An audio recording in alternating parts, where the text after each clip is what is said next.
Hello, everyone. Happy Tuesday. I'm going to read the next few chapters. I'm outside even though it's rainy. I just want some fresh air. Thinking of all of you. Here we go. Hopefully you can hear me.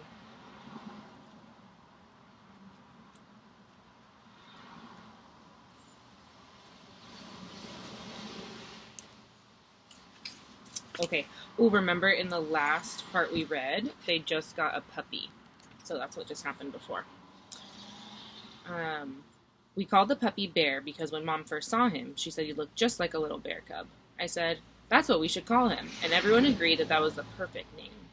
I took the next day off from school, not because my elbow was hurting me, which it was, but so I could play with Bear all day long. Mom let Via stay home from school, too, so the two of us took turns cuddling with Bear and playing tug-of-war with him. We had kept all of Daisy's old toys, and we brought them out now, to see which ones he'd like the best. It was fun hanging out with Via all day, just the two of us. It was like old times, like before I started going to school. Back then, I couldn't wait for her to come home from school so she could play with me before starting her homework. Now that we're older, though, and I'm going to school and have friends of my own that I hang out with, we never do that anymore. So it was nice hanging out with her, laughing and playing. I think she liked it, too. That's such a cute name for a little bear. A little dog. Bear cub. So cute. The shift. Maybe you could be thinking about what you think that means. How do you think things would shift from going from the camp experience back to school for Augie? When I went back to school the next day, the first thing I noticed was that there was a big shift in the way things were. A monumental shift. A seismic shift. Maybe even a cosmic shift.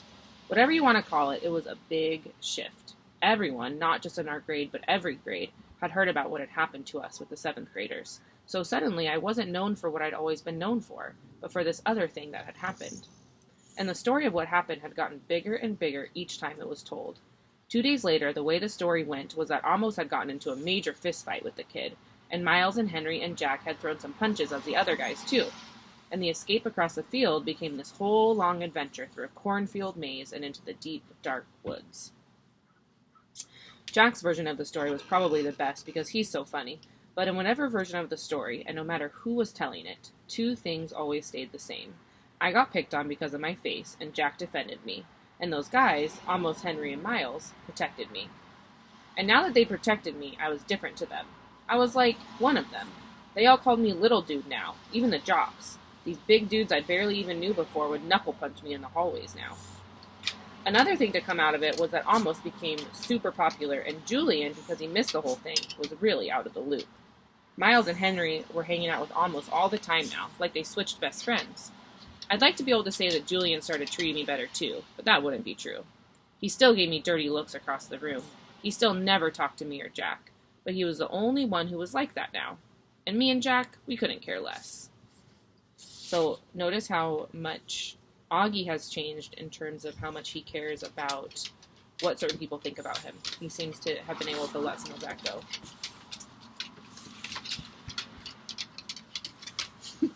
Bernie's distracting me. Ducks.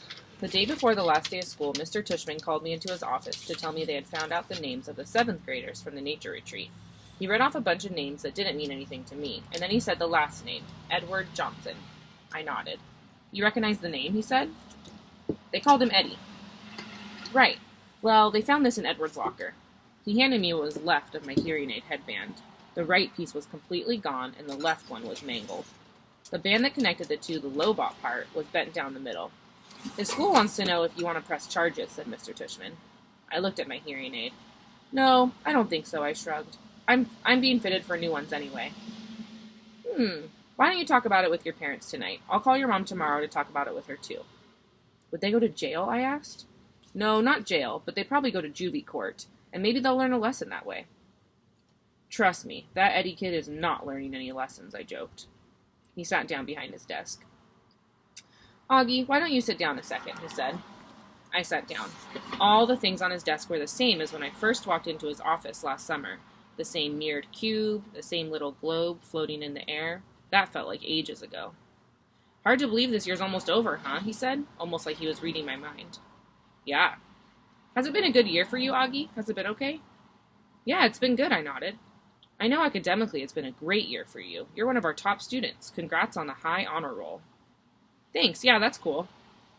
But I know it's had its share of ups and downs, he said, raising his eyebrows. Certainly that night at the nature reserve was one of the low points. Yeah, I nodded. But it was also kind of good, too. In what way? Well, you know, how people stood up for me and stuff. That was pretty wonderful, he said, smiling. Yeah. I know in school things got a little hairy with Julian at times. I have to admit, he surprised me with that one. You know about that stuff? I asked him.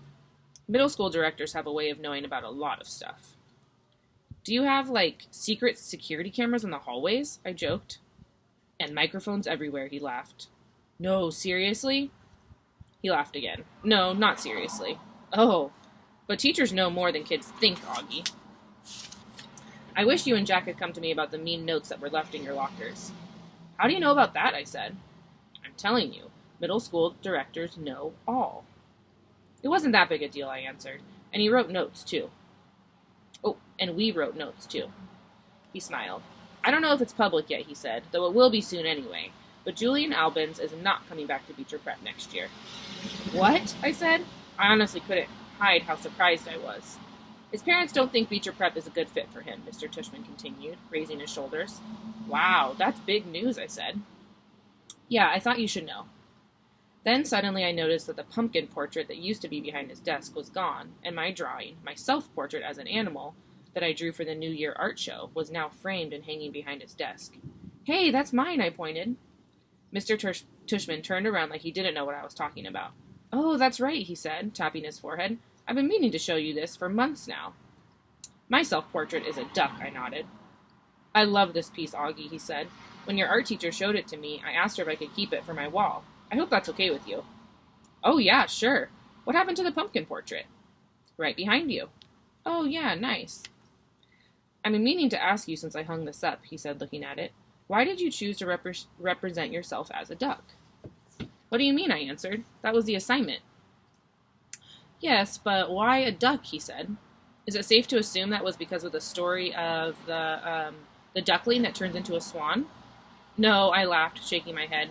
It's because I think I look like a duck. Oh, said Mr. Tushman, his eyes opening wide. He started laughing. Really? Huh. Here I was looking for symbolism and metaphors, and, sometimes a duck is just a duck.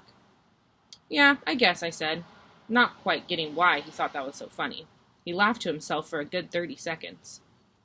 Anyway, Augie, thanks for chatting with me, he said, finally. I just want you to know it's truly a pleasure having you here at Beecher Prep, and I'm really looking forward to next year. He reached across the desk and we shook hands. See you tomorrow at graduation.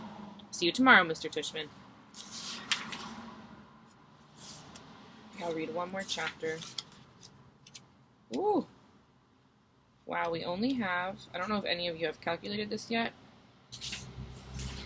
I'm doing some math in my head. We have 21 pages after this.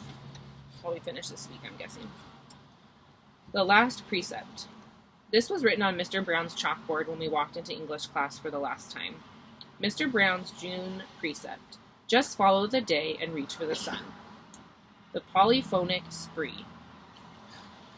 Have a great summer vacation, Class 5B. It's been a great year, and you've been a wonderful group of students. If you remember, please send me a postcard this summer with your personal precept. It can be something you made up for yourself, or something you've read somewhere that means something to you. If so, don't forget the attribution, please. That means giving the author credit. I really look forward to getting them. Tom Brown, 563 Sebastian Place, Bronx, New York, 10053. Okay, so tomorrow the chapter will be about the graduation ceremony, which is a super great part of the book, so I'm excited for that.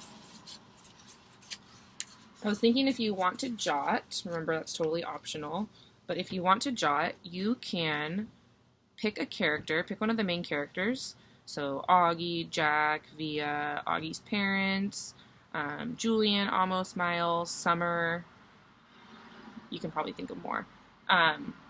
Pick the character that you think you would be most interested in being friends with, and then tell me why. And if you want, I think you could post a picture on Seesaw using your parents' phone or device, so let me know if that works. But that could be kind of cool if you want to jot about that, and I could look at them and give you comments. So yeah, choose a character that you think you would most likely want to be friends with and tell me why. And you could also like list some other character traits if you wanted. Okay? So once again, that's totally up to you. Just giving you some options while we're not actually at school. And I'm thinking of all of you and sending you love.